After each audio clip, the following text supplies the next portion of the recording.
Hey, what's up, everybody? Bdf 44 coming at you with another video. All right, so they're doing some different type of work, cutting off different parts of this property. So I got to leave out the back, which is actually not supposed to be ever done.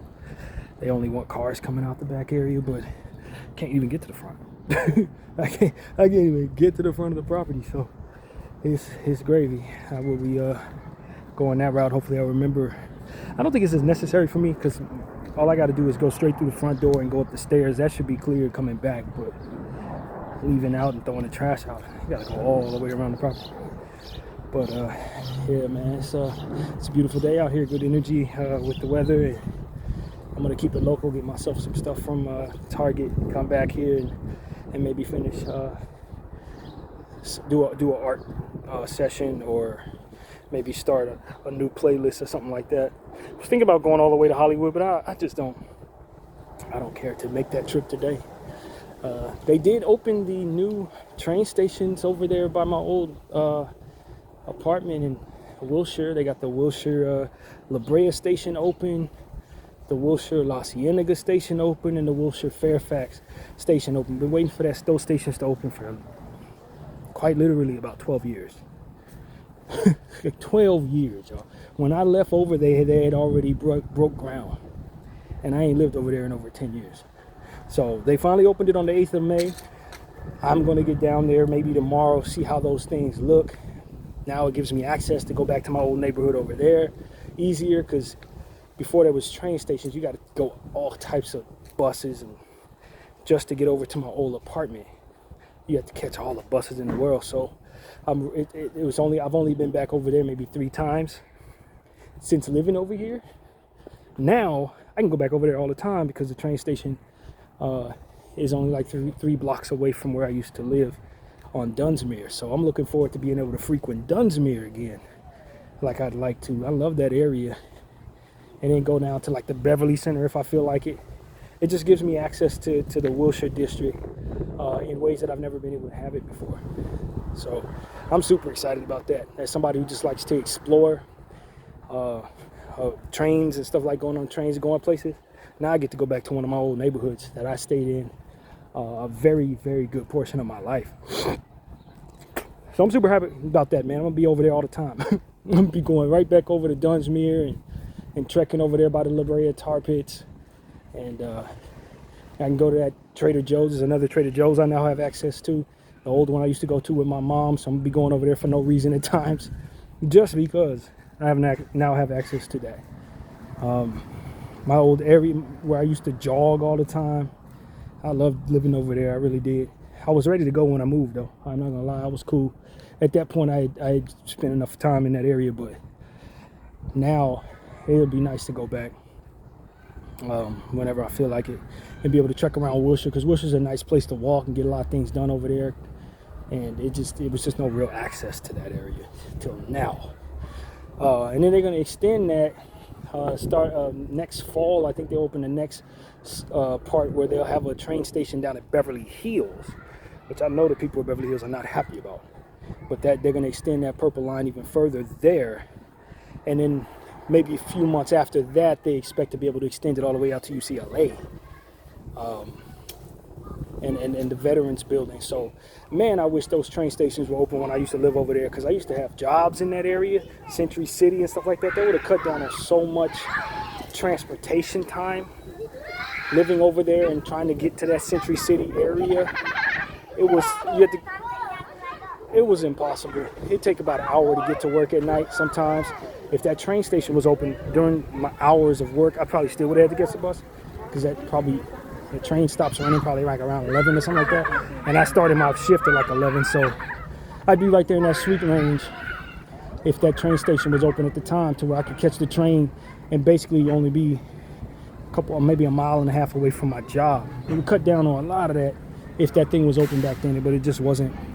So yeah, starting next fall, I think they're expected to open that thing. So that's really cool, man. That purple line is finally getting extended after all these years, and it's gonna give people a new way to move around in LA without a car. So that's my neighborhood. I wish they would extend this thing out here, man, because that's really what's needed. That North Hollywood station they need stations up and down Lankershim and stretching all the way out to, some of these little cities out here that don't have any train station and not great bus routes. It would be great if they just had that stuff for everybody. But as I said, it takes 10 years to build. So it ain't really a situation where even if they did start breaking ground on that, it would be anywhere near done in my lifetime. Probably not. But, they do have plans over the next 25 to 30 years of connecting this entire city, all of LA and greater LA, with the existing train stations. So you can catch the different trains from different lines in a more fluid way, rather than having to go all the way around the city to get from one place to the next. So as they start to do that, the next generation of Angelenos is going to have a much easier path without a vehicle to get wherever the hell they're going than any of us have ever had. So it just is what it is, man. They're finally putting a legitimate transit system out here in our city. It took them long enough. But there was a lot of pushback from a lot of these cities that didn't want underground tunnels in their neighborhoods and stuff like that. And you got tar pits down there. That's what took so long over there in the Wilshire district. And I'm curious to know what they found. No conversation has been had on a global scale about what was found when they dug underneath Los Angeles in LA. But I tell you, they found stuff. They probably found ancient stuff. They found bodies, and they ain't told nobody about it. I'm telling you, LA, ancient LA especially, yeah, there's stuff under there. Ancient ruins and stuff like that. I don't know if they dug deep enough to get to all of that, but there's stuff under there. There's stuff. And they probably found and didn't tell anybody. That's what I think possibly could have been. But yeah, man, this has been. Yesterday I did not like how my day went, because I got up too late, and I intended to do art. And I was like, I'm gonna stay home and do art today. And right before breakfast, which I took late, I decided to do a video, and the video ran an hour and a half, or hour and 15 minutes. I had no intention of making that video that long. It just kind of organically took place. And so by the time I sat down for breakfast, listened to the video, ate, and by the time the video was over, it was like 4 o'clock. My day was gone. And that was just not how I wanted to spend it. There was no light coming through the window for me to do my art. And so I felt like it was somewhat of a wasted day. And I just was very unhappy with the productivity of my day. I was able to kind of sort together some more music later on that night that it can be arranged into a playlist. So I think that was pretty productive. But yesterday was not the type of day that I had planned for myself at all. Started too late and let that video run way too long. But it was what it was, man. I was able to get some free agency conversation on my channel. And I guess for those who like that type of conversation, it might be helpful to them. But I was irritated with myself for not cutting that video much shorter than that. And today I'm kind of frustrated too, because I'm starting late once again. Getting up late and moving around slow, adding more exercise to my exercise routine, but not getting up earlier to make up the difference in timing. So, it's becoming a situation where it's becoming a little more time consuming than it probably should be to get all my routines done and exercise. So this is just not how I like my days to go. I haven't been happy with myself over the last 3 days in that regard. But it is what it is, man. Consistency and being thorough and what I'm doing is just time consuming. But today I wanted to do a little more art, but it's already 3 o'clock, man. It's probably 3:30 right now, something like that. So got to keep it local. Get what I need, get back there, and hopefully try to salvage the rest of my day. I've been appreciating how my body's been reacting to the exercise, though. I feel like I'm getting stronger, that kind of thing. And so that's all right. But yeah, man, the shoes came out okay. I mean, I was able to. The glue worked like a charm. Let it dry for 24 hours, and it did better than I thought it was going to do, to be honest with you. But it was a little messy, unfortunately. I didn't do it as clean as I should have. I probably applied too much glue. But for what it's worth, we'll see how it goes over the course of walking on the shoes. But as far as the flap and all that, that's over with. And I put them in the laundry after that too, and they didn't wear off any of the glue. So this is an excellent glue for those who need to mend their shoes. Shoe glue that I bought at Target was great and worked out for me, man. So yeah, that's what's going on. I found a roach of weed in the laundry room that I took and smoked. Just because I tell you guys, I'm not ever going to buy any weed, but if I find some, that'll be how I smoke. And so I did smoke, and it was a horrible strain. It reminded me of everything I hate about smoking marijuana. And that's probably partially what happened there with yesterday and the day before, because after I smoked that stuff, I had a little art session. It went pretty good. I was pleased with the art pieces. I enjoyed the high, but once I came down from it, I had the worst headache. And that's what you guys see on the exit game, the reaction to game 4 when the Lakers got swept. You see me holding my head and all that. It's me coming down from a high that was not good, man. And damn weed that I smoked. And it was only a little bit. It was a tiny little bit, but it's just the wrong strain, man. Sometimes you just, for your body and for your personality and for your mind, certain strands are terrible. And it just so happened that whatever the hell they were smoking, what they had was awful. It was terrible for me, man. And I remember having highs like that in the past that give you all these headaches and stuff like that.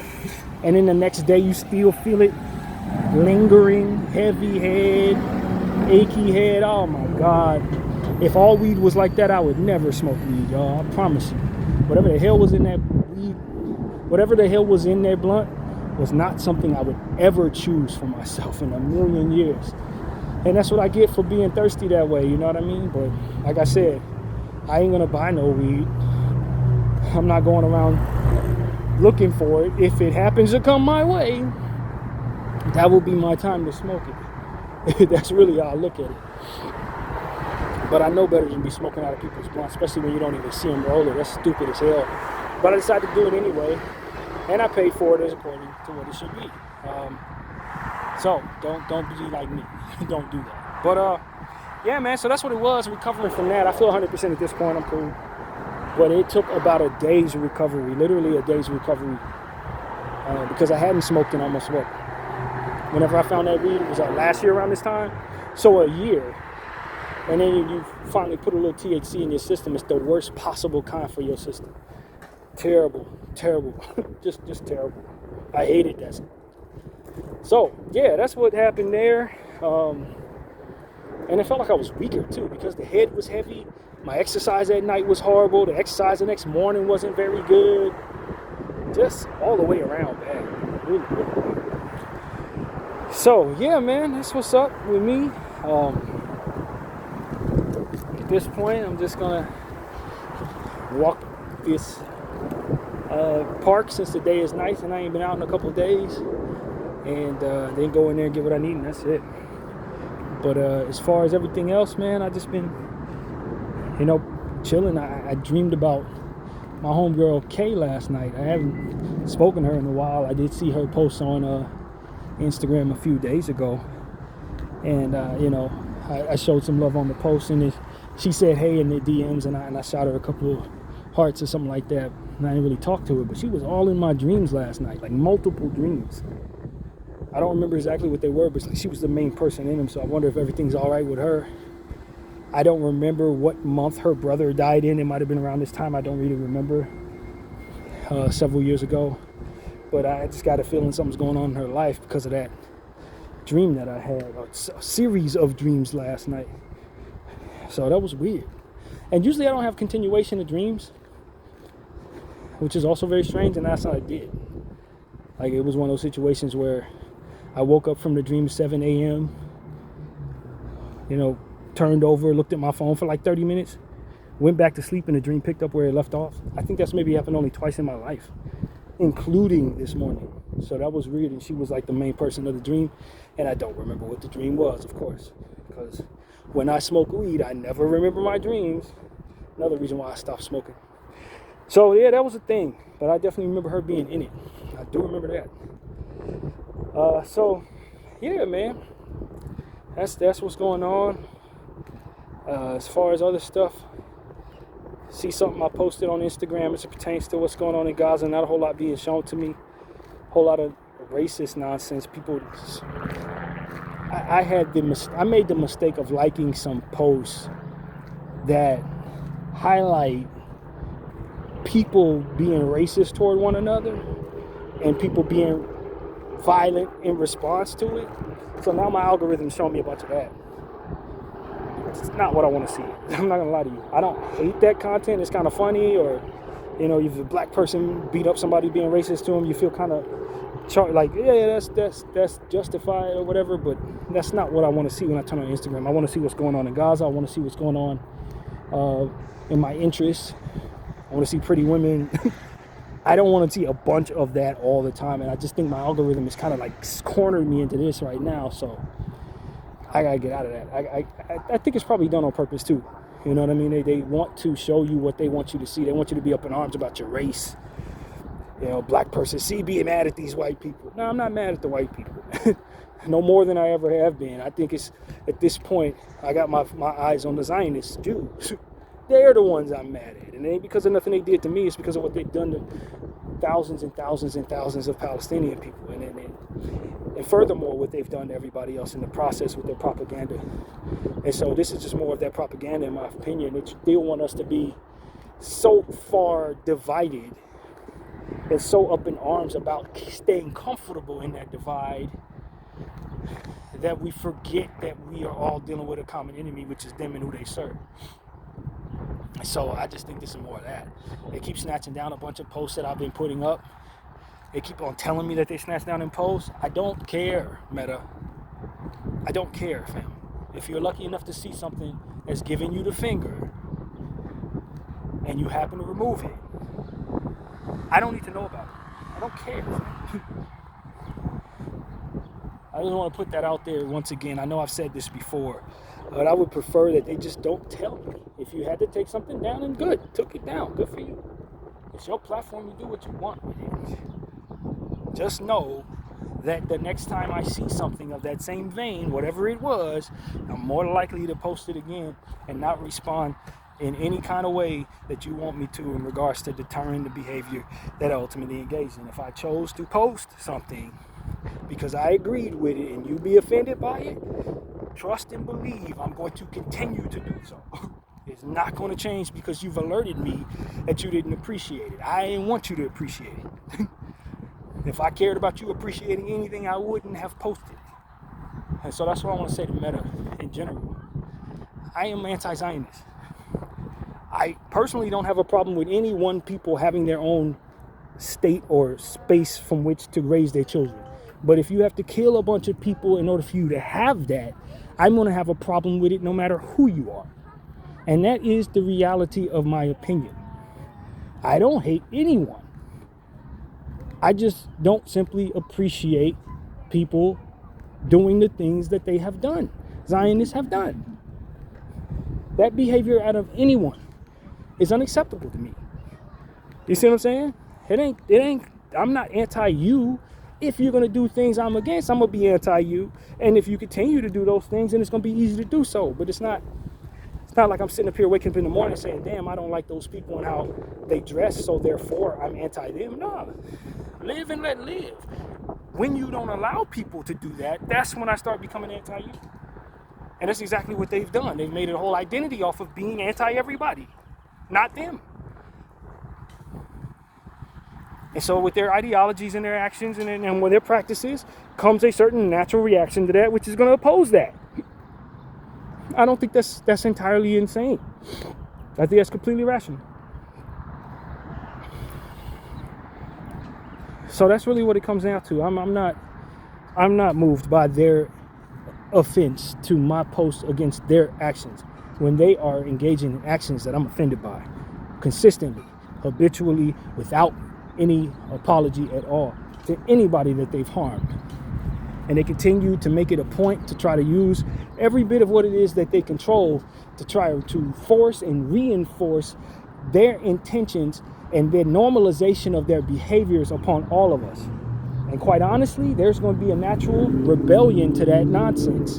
And I'm not going to look in the mirror and say, do I have enough money to do this? Or am I elite enough, coming from an elite enough of a family to do this? No, I'm going to take my ego and I'm going to move as I see fit, just like you're doing. And that's exactly what I have to say to the Zionist Jew. I'm not opposed to Jewish people. I like Jewish people. Good Jewish people are standing up against genocide every day, and they make their presence felt. Some of the best people in this movement, are Jewish. Let's make this very clear. Some of the best people in this anti-Zionist movement are Jewish people, man. I'm not interested in them not being able to have a state of their own from which to raise their children and practice their faith and align with who they believe in and enjoy their cultures. And if they want to share in my cultures, I support them sharing in my culture. You feel me? Let me put my opinion out there. I don't have a problem with Jewish people. I have questions about how they allowed Zionism to infiltrate and this devil worship to infiltrate behind them. And I feel rather frustrated that it's only when we all become aware of it that we see so much resistance to it. That is a questionable thing. But as it pertains to people who are laying their lives on the line, putting their voices out there, making their entire brand about fighting against the Zionism within their community, yeah, those people deserve to be protected and having a state to themselves. And if these were the people that represented Israel, and if this was the ideology that they stand behind that represents Israel, I would be a Zionist too. Because at that point, Zionism would represent a good people having a land of their own. And if they got it in a righteous way, or they didn't have to kill a bunch of people or traumatize a bunch of people or disarm a bunch of good people who are trying to defend themselves against apartheid in that process, then I would support them having a good place for them to lay their heads. I would have no problem with that. You know what I'm saying? If good people were lacking at home, I would open mine up. That's why I don't understand a lot of what's going on with this immigration normalization of treating people poorly because they don't have paperwork bullshit. I have no problem with people living in this land, just like I would hope they don't have a problem with me living here. I don't see what the problem is. It's a racism that first stands in place that makes you think that because you have more of them than you, that you're somehow outnumbered or like this is some type of threat, like you're in some type of stranglehold for power. It's those who are thirsty for power that can't live amongst others. I don't have a problem living amongst others. I'm not thirsty to control everybody or have them move in the direction I want them to go. I'm not so offended by people doing their own thing that I can't stand still while they do it. I mean, it ain't that hard for me, man. And I don't think it should be hard for most of us. Or any of us, really. It comes with a certain paranoia and insecurity that makes you say, okay, I need to get these people out of here. There's too many of them around here. Or we need to move them out because they're going to take over us. Who gives a shit? Honestly, who cares, bro? Thinking about such things puts too much of an emphasis on self and not enough emphasis on the environment itself. Are we keeping the place clean? Are we coming together to make a safe environment for our children, weeding out these devilish demons that ultimately want to harm our kids? Together, are we able to do that? If so, then we're one people. I don't care what color we are, we're together. My brown self, your black self, your brown, white self, whatever, fam. I don't care if you're more y'all than me, because it ain't no y'all, it's us. We may separate by culture and different practices or what have you. Maybe we pray differently, but at the end of the day, can we work together if something's coming our way? And if the answer is yes, then it's us. It ain't them. When it's something that's tearing our city apart, if we're overrun by overwhelming circumstances that otherwise require us to come together from which to fix the problem. If we're able to fix the problem, then we are effectively one people. Culture and different things are not going to keep us from feeding one another. Culture is not going to have us coming together to vote against one another's betterment or vote against one another's rights and stuff like that. That is a manipulated evil in place to separate people so that some can rise to the top while the rest of us fail. We don't have to have any of that. We can still engage in practices that allow for us to have our individual cultures, but when it's time to come together to collectively fix a problem, we can come together and collectively fix a problem. That should be determining factors of whether or not people should be able to coincide and live with one another. Zionism in and of itself threatens our ability to live amongst one another because it's constantly looking to bait people against one another and separate people for their differences. If not for the presence of that entity, could we work together and express our abilities to live with one another despite our differences in culture? It's that entity in place that wants to keep us from being able to live amongst one another, that ultimately keeps us from being able to solve our problems together. Not the presence of us existing different in a same environment. Because I've seen people of different cultures come together and feed one another. I've seen people from different cultures collectively agree to get somebody out of the room who's hurting children. I think we can come together and do those things without any struggle at all, if not for the presence of an entity looking to rise above and stand on the backs of all of us. I'm not identity-centered. You know what I mean? Identity-centered to say, okay, it's black first. A good black person, bad black person, that's it. No. I like being around black people, yes, but I need to be able to be around everybody in an environment, regardless of what their color, regardless of what their language, or regardless of their religion or what have you. Can we come together when the weather gets ridiculous and shelter one another? Can we feed one another? Can we use the strengths that we have in our respective cultures to come together to make our city and our spaces safer? With you being excellent at this, I'm being excellent at that. You having history with this, you having history with that. We should be able to solve many problems. Many problems. It's that people don't want to live together, that they're not able to solve problems that other people have strengths in regards to. For example, if this place starts to snow all of a sudden, none of us have never dealt with snow, but if we have people from those circumstances who know what to do during those circumstances, they can help us survive the changes in our weather. Solution-based. That doesn't mean that I have to walk around and speak like them and talk like them and think like them and dance like them and listen to the music they do. But when the weather gets cold, can I turn to them and say, okay, what do we do next? How do we handle this? That's what humanity, in my opinion, is really all about. Not all this, oh, I'm me, and you are you, and there's too many of y'all, and I'm scared. And you outnumber me, now you're going to overpower me. That's a mindset of greed and a selfishness and a certain hunger for domination, which needs to be weeded out of circumstances so that people can survive amongst one another. That's just one more thing we should be weeding out instead of adapting to it as if it's the only way we can survive. Capitalism is a cancer because it thinks that way. Because it doesn't look at what you're good at, what you're not good at, just what you have in your pocket to show for your worth. But when it gets too damn cold, yeah, resources are important, but so is the ability to communicate. So I know what I'm buying. So I know what works with the money that I'm using and spending it on. So I know what's most effective in how to use what it is I've purchased. It's not just the idea to purchase. I could purchase a bunch of anything. Who knows how to use this crap when I get it?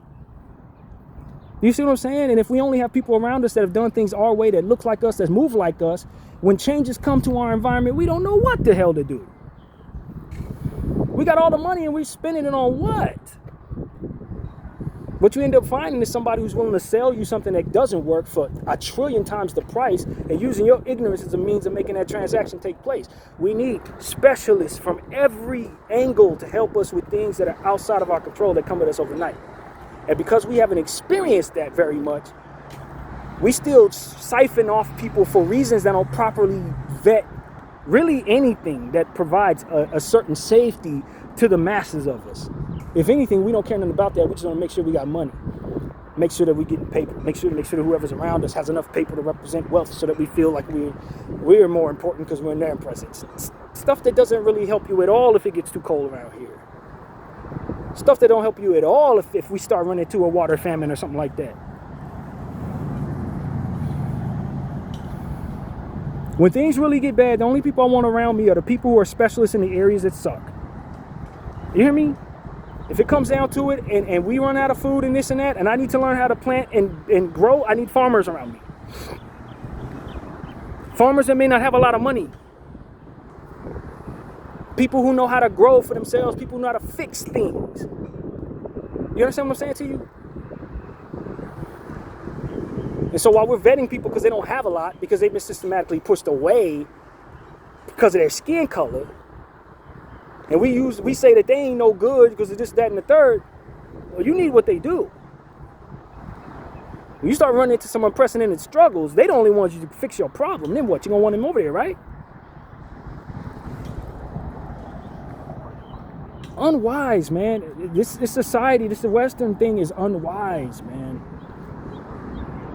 It's hungry for power, it's hungry for more, but it doesn't really understand that they're welcoming certain things that are preventable by doing things that way. I need all the money, man. Get them out of here. They don't have enough. Get them out of here. They look this way. Get them out of here.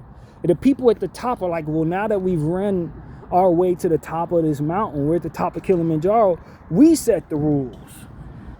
We control the world because that's what capitalism's all about. I control everything. So now I don't like those people. We get to wipe them out.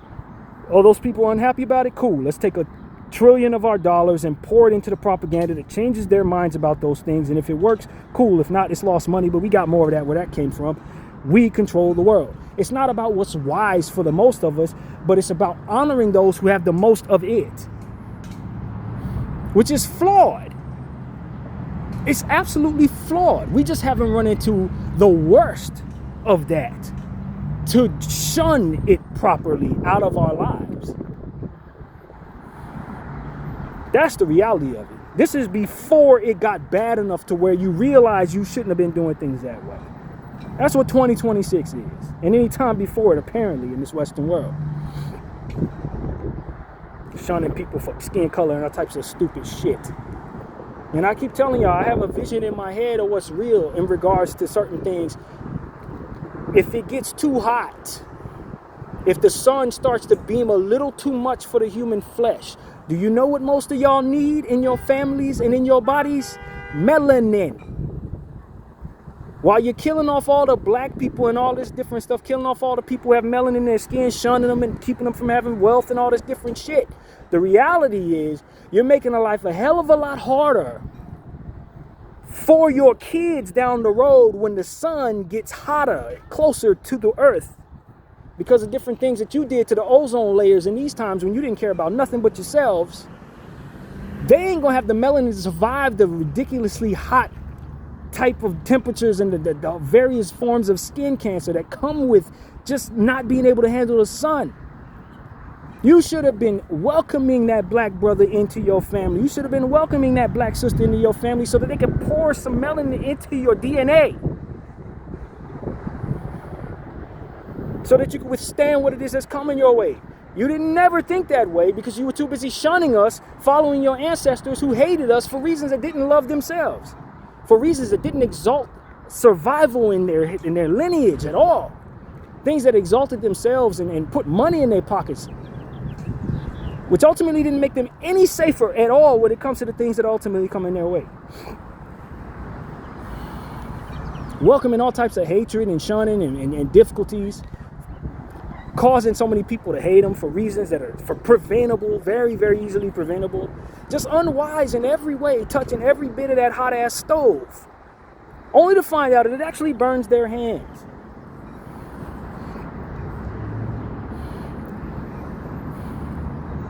Primitive in every way, needing it, desperately in need of evolution within themselves.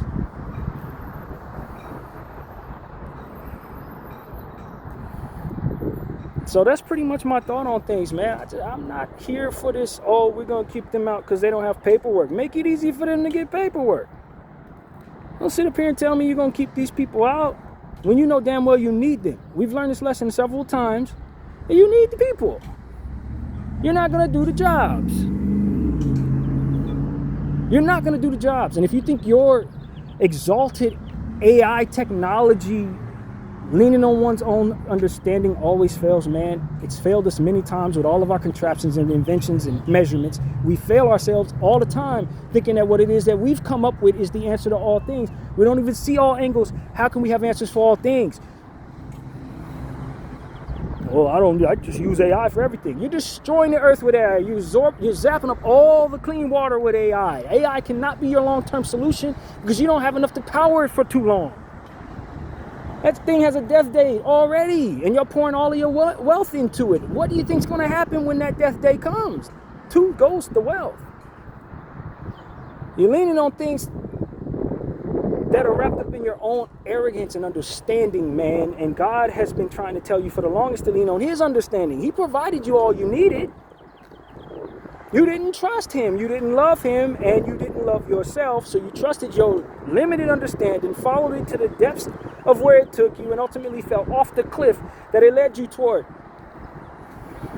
You had everything you needed.